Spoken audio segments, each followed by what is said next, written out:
fellas, children, boys. Welcome back to the Man Green's Gaming. It is I, the Man Green. And the Man Green's Gaming on YouTube and Man Green Gaming on Facebook. Bringing you everything Final Fantasy XIV Stormblood. We're still in Stormblood. We're trying to finish it up here. We're doing the raids. Right now we're on the second part of the Ravenaster Final Fantasy XII Final Fantasy Tactic crossover raids. Talking to our intrepid reporter here, see what's going on. Trying to get the second part of the raid done here. Uninvited. And Melrath appears to be awaiting your arrival for quite some time. Kelzerak, where in the world have you been? Did you not receive Alma's summons? Principal Lexito, research into that altar site may have finally bore fruit. Hurry to the Primal Vista before we embark on some grand and perilous adventure without us.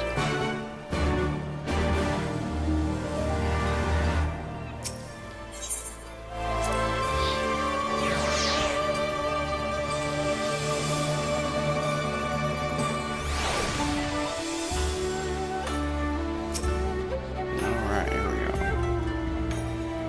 You follow me to the shuttle good surge for the Primal Vista? Yes.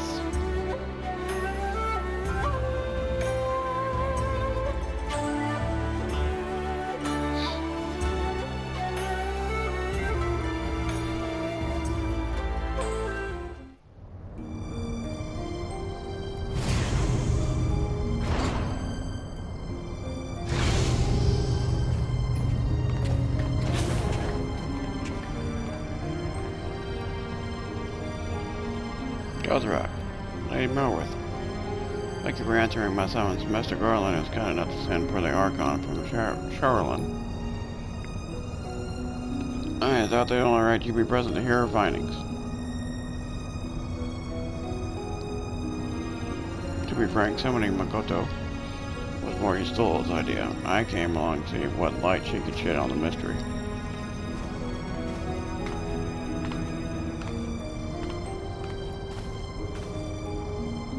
I am Makoto of House Jumbe, a dolmen. Through my years in the chair of London have made me a stranger here. You must be Kelzerak Attico, famous liberator of men, slayer of false gods, warrior of light. I thought you'd be duller. Well, thank you too.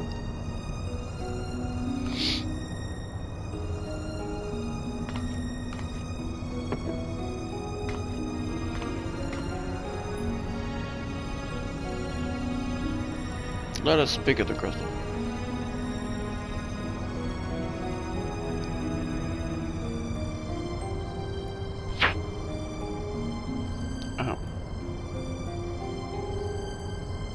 Guildless, one about many altar site shards that aided noble Delta's rise to regent.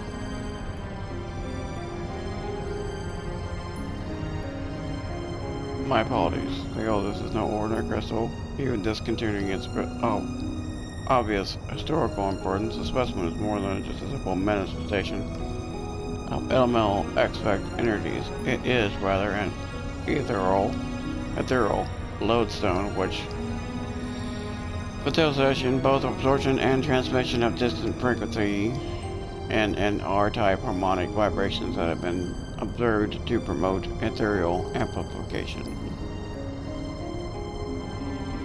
The result in neural harmonic disturbance allows for a high unique emission of CPRS waves that, instead of radiating outward with a determined factor of disposal, instead resonates inward with a frequency so liberated, my estimates place the rate of the VRT decay upwards of several centuries.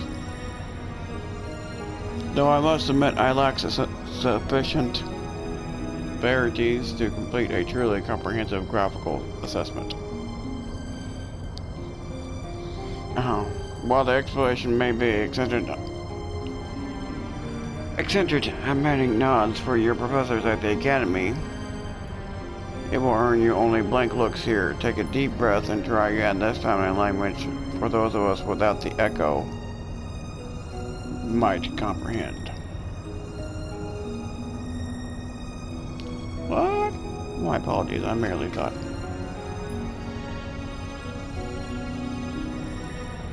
Apologies will see us no nearer to an answer. A simple explanation will.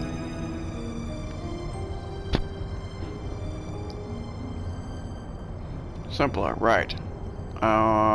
Ether is not the only building block for all these things, materials, but those immaterial as well. Thoughts, memories, feelings, one's very will are all understood to be an ethereal phenomenon and can be measured as such. Unlike most crystals, we can only emanate elemental energies.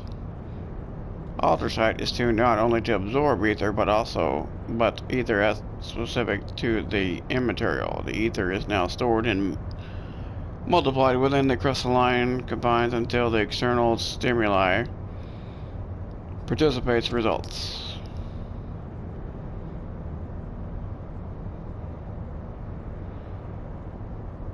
Try again. Under appropriate conditions, the strong will desire can become imprinted upon the ultrasight and stored within formation, at which time the desire becomes manifest.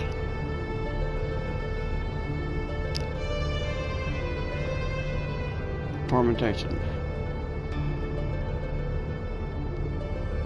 What one of my studious young friends is trying to say is that the Otis takes one's deepest fantasies and makes them reality. Yes, that is simpler. You may choose to think it as a process akin to the summoning of primal. There being one marked difference. Primal summoning requires a supplement energy source such as a horde of elemental charged crystals. Ultrasight, on the other hand, is capable of serving its own source of power.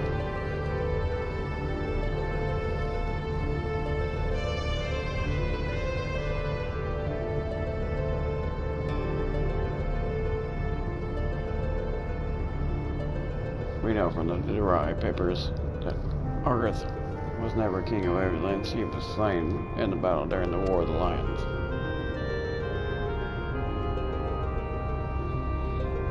Yet the Argeth encountered during the recent expedition carried himself as if he had been crowned regent. I believe this is merely the ultrasight in his possession, making him manifest, realizing his desire to rule.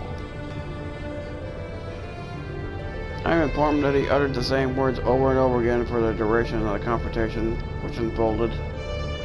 If that was the case, it's possible that it was not actually Argeth who uttered them, but the ultrasight itself.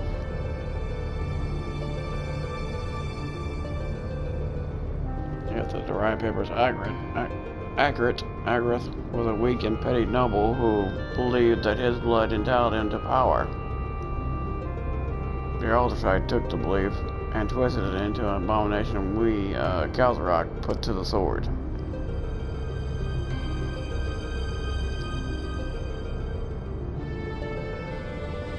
And you're saying the crystal could prove a threat. The ultrasight, Alma, and it's not necessarily. Ramza seemed to fare well enough. There is no record of a young regent being manipulated by the artifacts he gathered. In the hands of GS, the ultrasight should prove harmless, even beneficial.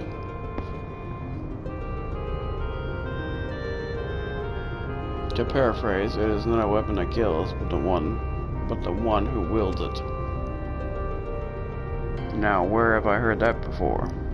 Oh yes, the Emperor Galvus. Justification for taking the marvels of Magitech, applying them to manufacture of arms, where after all was the harm if it allowed him to bring order to the three great continents. You draw an intriguing parallel, Master Garland.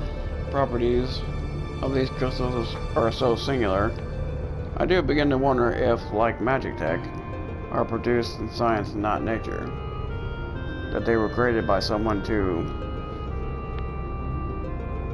But who? What manner of person would be capable of such a feat?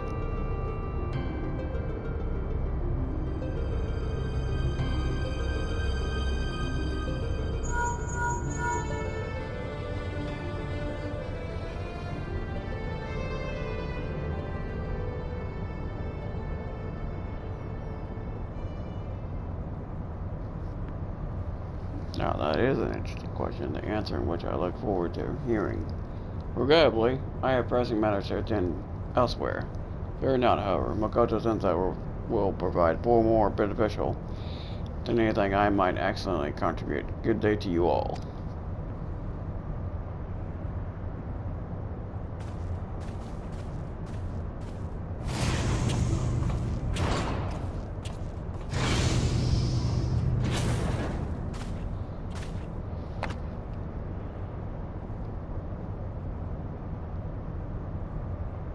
What I don't understand is, if the Doma was imprinted with Aga's deepest desires, then whose desires are rattling about inside the Ultras?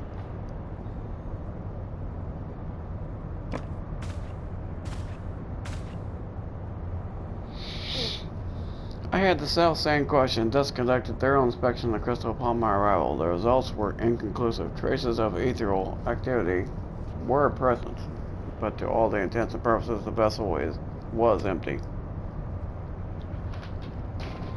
Empty? But what are the voices I heard?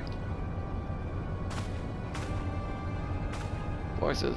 I heard nothing of the sort. The only voices you heard, Elma, were in that stubborn head. Wait a minute, ass. Ramza, why wouldn't you...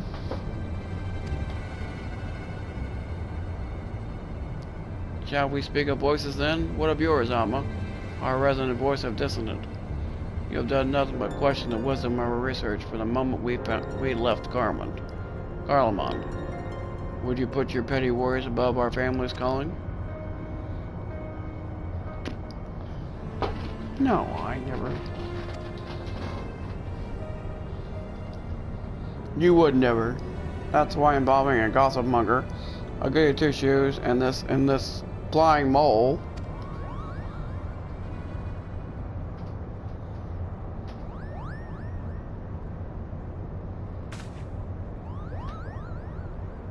Please tell me you can see that.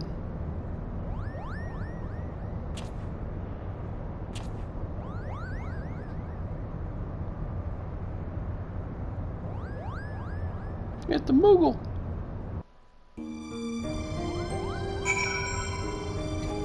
Actually, it is Moogle. Get on fire!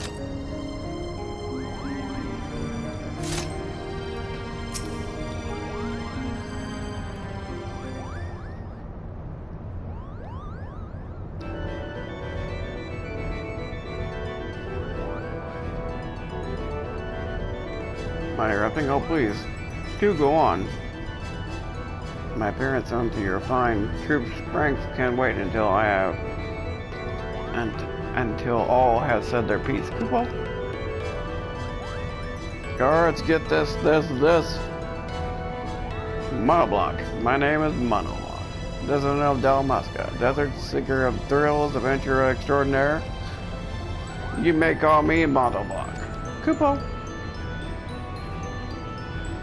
Dalmasca has long been known as a melting pot for myriad cultures, where minor races such as the Sea, the Bonga, and the Vera may live in relative harmony with the Hyrule, Elson, and others. Hero. Yet there is no record of a prominent Moogle population. Most likely because we neither prominent nor prosperous. My people are nomadic by nature, even drawn to exclusive frontiers and all the freedom she promises. Kupo. A Moogle. Of course I'm a Moogle, Kupo. I think the adorable wings and fluffy palm would have given it away. Now about my administration into the Majestic. I will now allow such a thing. The Majestic is the Empire's premier theater company. We will not sully a good name by granting refugees into a fluttering ball of fur. And furthermore, how in the world did this abomination board the Prima Vista in the first place?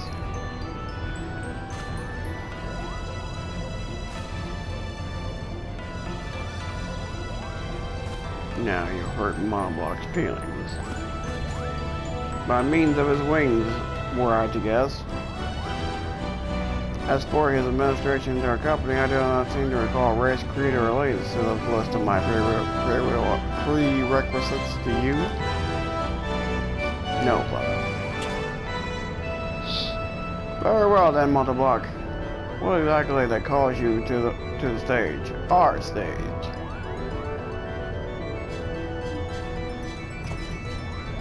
What else? The Zodiac Brave story, Kupo. I never before witnessed something so amazing, so moving. Sitting, well, technically hovering there in the audience as the story unfolded around me, I knew I was witnessing something special, something positively transcendental. Kupo, it was then that I realized I either had to be part of it or go to my grave, bitter and broken Moogle.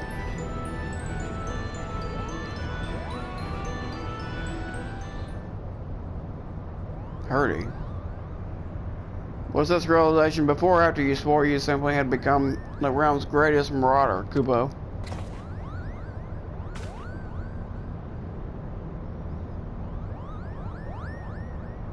Hurdy, how did you?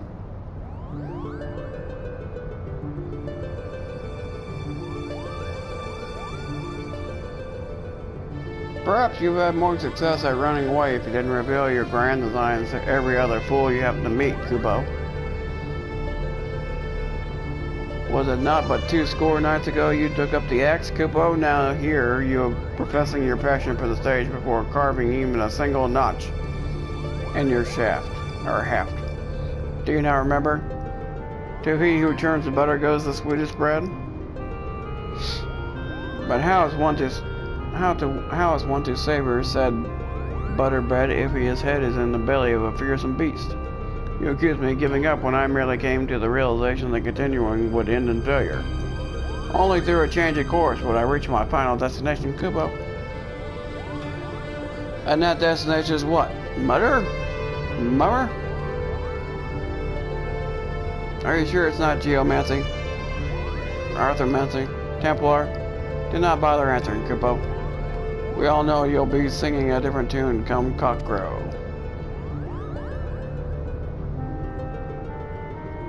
This is where you're mistaken, Hurdy. I was destined to be a thespian. I could feel it in my fur. The royal Delta was made for me. Our Delita was made for me. Made for me, Kupo.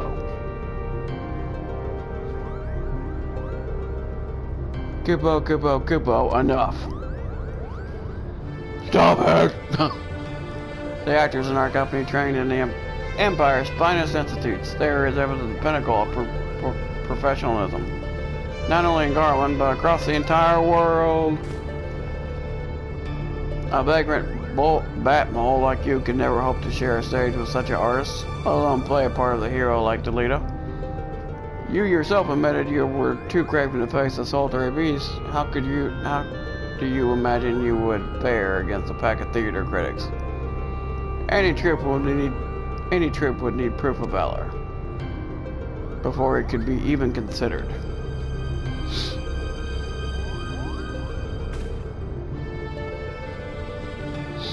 Craven. Call me a cheat and call me a coward, but do not, sir, call me Craven. I accept your challenge. Slay but one foul beast by my own hand, and the Majestic Theater Company will accept me into its ranks, Kupo. Well, I issued no such. You're all witnesses there, Kupo. When I return with the head of a terrible beast in my gore-stained hands, you will be honored bound to welcome me, Montelblanc the Mummer, into the famed ranks of the Majestic. Good day. I said good day. Wonderful. What did he do now? What do we do now? What do we do now? We do nothing. If that bat mole wishes to throw himself in the horns of a stamping dozo, I will not stand in his way. I believe the proper term for the degradation is mole bat. But I should warn you, Muggles do not take kindly of those who use it. Why must you always put yourself above others, brother? Do you learn nothing from Margot's wretched example? Montelblanc will never set off on his fool's errand had you not made this the challenge. If anything befalls my brother, his blood will be on your hands. Count Rock, you're the only one capable of locating Montelblanc or preventing disaster. On behalf of my brother, I beg your assistance.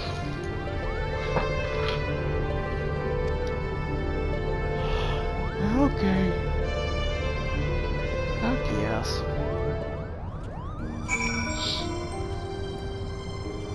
Speak to Herdy.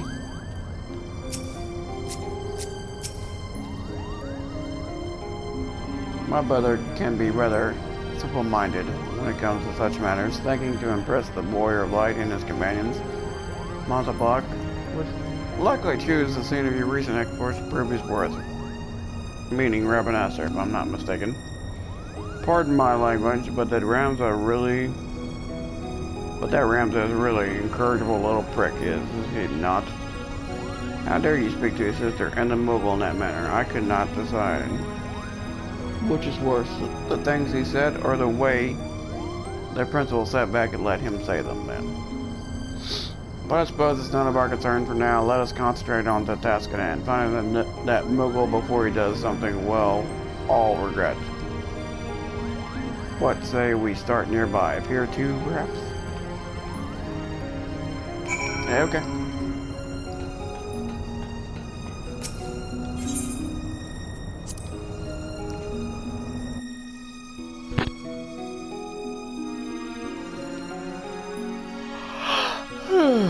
Shit. I'm tired, folks. Sorry. It's been a long day. My day just barely started.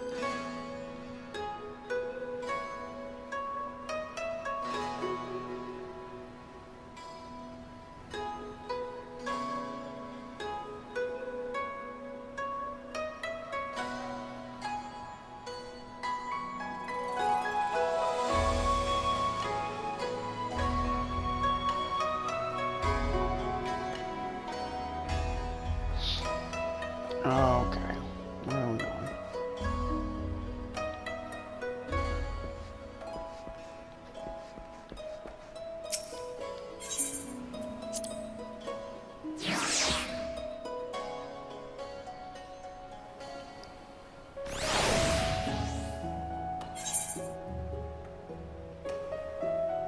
Why is there so many unfinished quests there?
Talk report tells us he's set a traveling boxes away to Yoncha, not at Bell's Pass. Why would that be the best interest to us, you ask?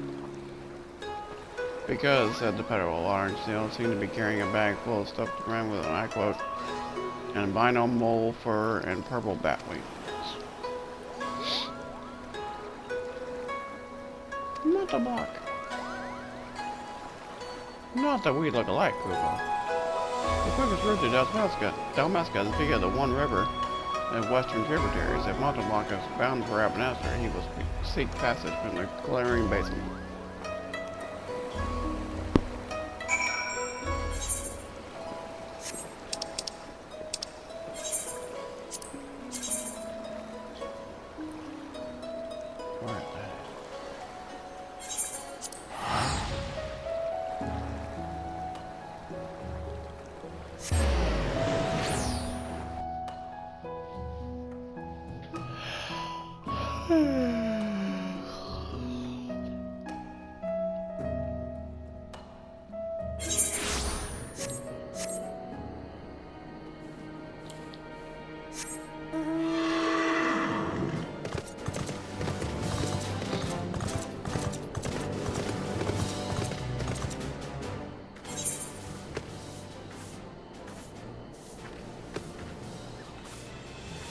the fuck am I on?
Who the hell's fighting who?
us again, shall we?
Thank God.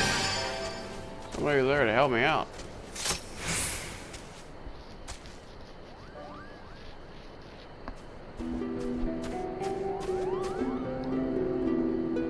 Monoblock, what were you thinking? Have you any idea what you put your brother through? He's been worried sick. Both Hardy and Ramza are right along. I'm a failure. A flop. A failing floppy, foolish failure, Kupo. How could I play the part of a hero if I cannot even ruffle a few feathers of a single measly bird? Those birds sucked ass. The audience would see right through me if I was a spineless jellyfish. I am. Wait, Monoblock. Not everyone can be a hero, not even most heroes. Yes, the bards sing of the man who deals the final blow. But what of his contrary of loyal companions? Do you think Delita united E-Beliefs on his own? Do you think Kaldarak was here alone when he liberated Alamigo?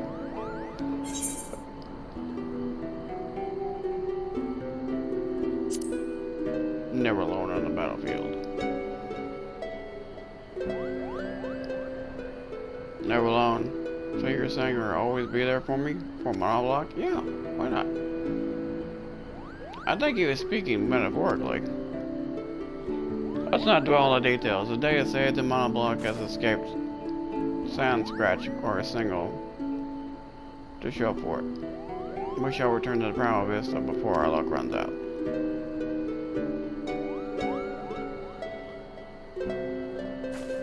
Jesus Christ.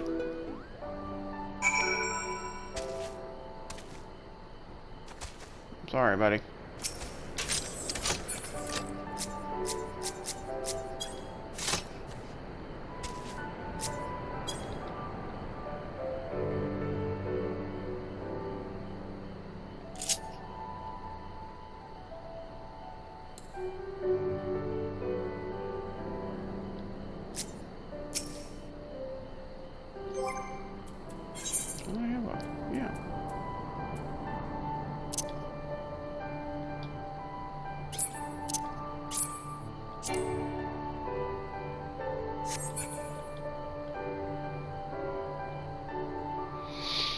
Alright, let's get the hell out of here.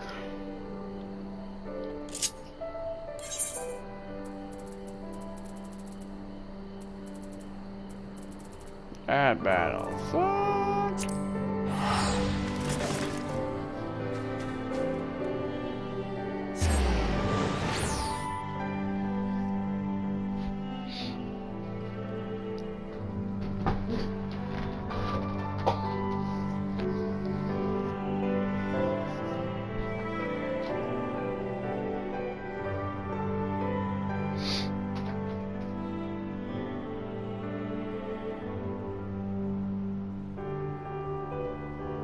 Those birds could eat my ass. In fact, they did eat my ass.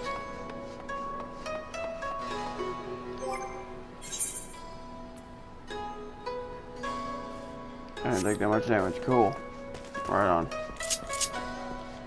That was about the only good thing about that battle.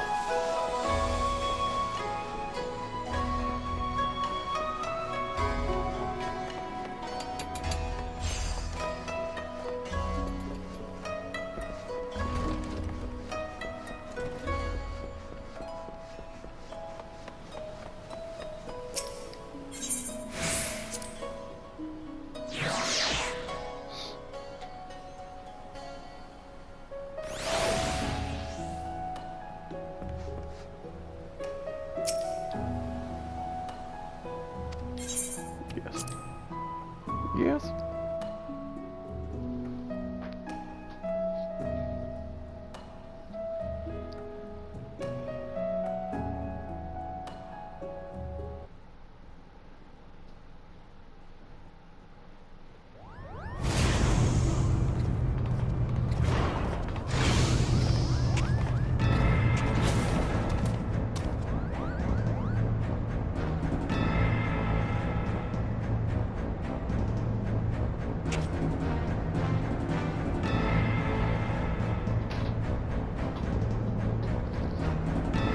Please, this airship is a place of peace. Release my sister and she'll answer to me.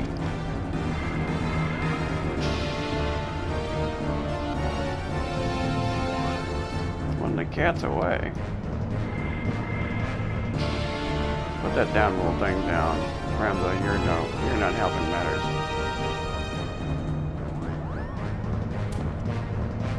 We have no quarrel with you and yours. We only seek aid in finding our leader, Backgammon.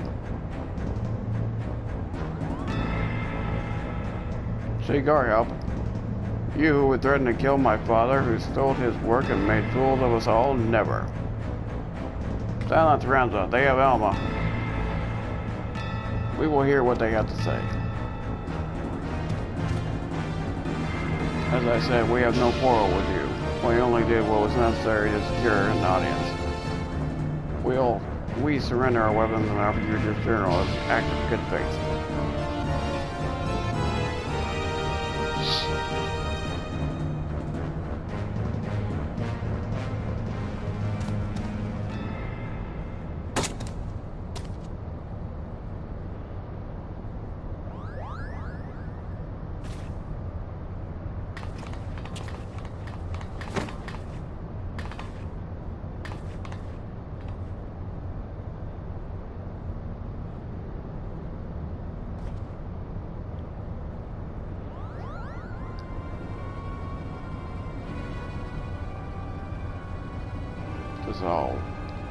This is all rather a lot to digest, but your claims do coincide with what we have just learned about the Alpha. You're saying the crystal did something to our captain?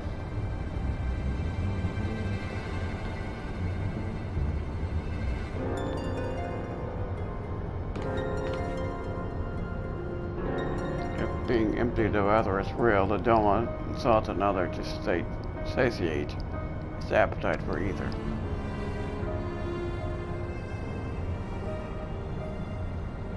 You saying the crystal ate our captain? No, not his body. No, only his soul. His soul? Tell me. What is your opinion on a leader's deepest desires? What is it these long above anything else in the world?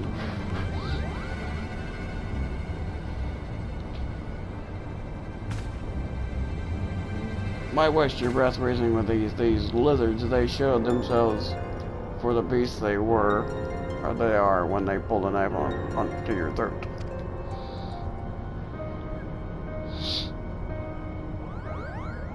First small bats, now lizards. This one's tongue is pure poison.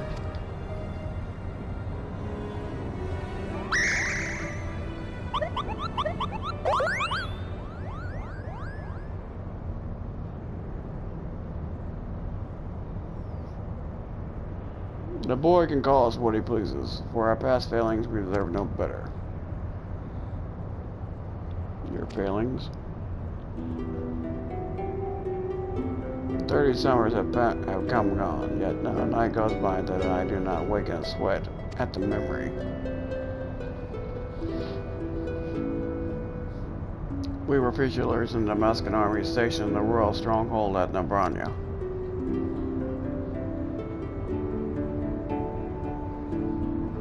Nalbanon Fortress was reputed to be impregnable. It fell to the 4th Legion. Proved a turning point in the Imperial campaign, dealing a crushing blow to the Dalmascan morale and early marking the beginning of the kingdom's end.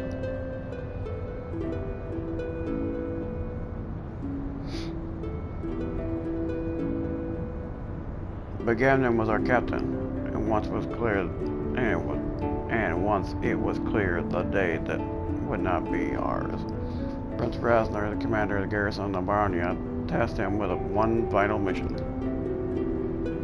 Our unit was to escort His Highness twin sister Princess Ashlyn away from the fortress and thus to safety.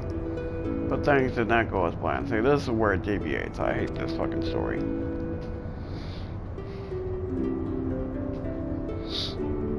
I still remember the words she uttered as she lay dying in the captain's arms, but a stone's throw away from where the Garrismouth waterway drains into the sea.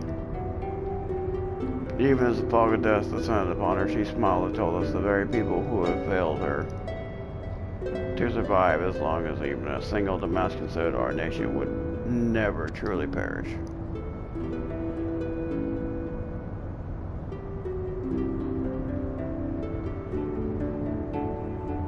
It should not have been us who survived, but failing to protect our charge, we betrayed the princess and her memory and brought shame upon our race. So yes, we were aught but cold-blooded lizards during whatever scorn you deigned to heap upon us.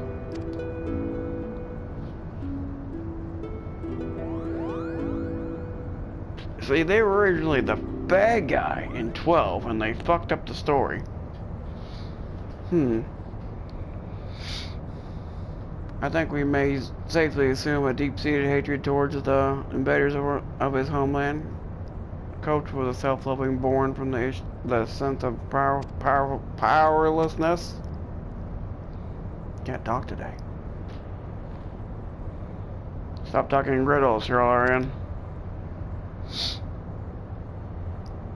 She's saying your brave captain will eventually turn into a monster, or rather, more of one. Garlean lies. What they say is true. If you do not find Bagamon and Adoma soon, none of us are safe, present company included. Do you have any idea where he might have gone? Any at all?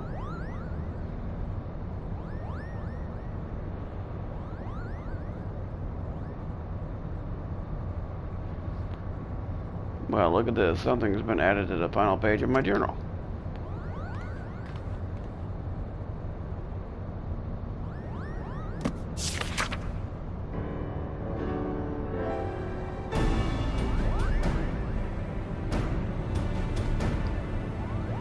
The captain must have put it there.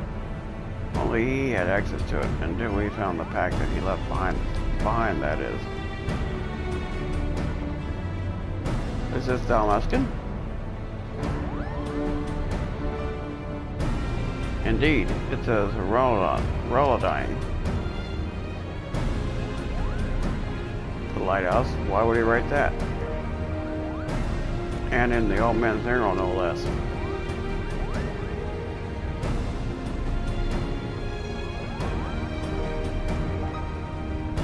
There is a place of the barren sea, far to the south of Ravenasta, where ocean tumbles into the gaping maw more than moms across. The Rotanian Count's Tract. I'm probably butchering that. Legends would have believed that this is the entrance to the Hell of Water. Many a scholar seeking to prove otherwise has descended into the chasm. Some even by airship, and none has returned.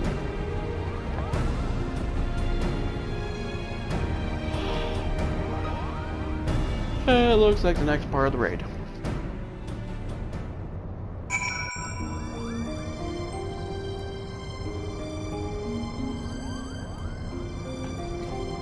Yeah, well we'll speak to Genovus. Complete our quest here. I must admit to knowing little of Wadonia, save which the Lady Monocos shared with us. Before we expend variable time and resources traveling so far to a remote place, I must review my notes and see if there is any mention of this abyss. We shall send for you as soon as we've learned aught of interest. With that, our quest comes to an end. Next time you join us, we will continue on with my power, my pleasure, and my pain. Until then, folks, I will see you online. May you always walk in the light of the crystal.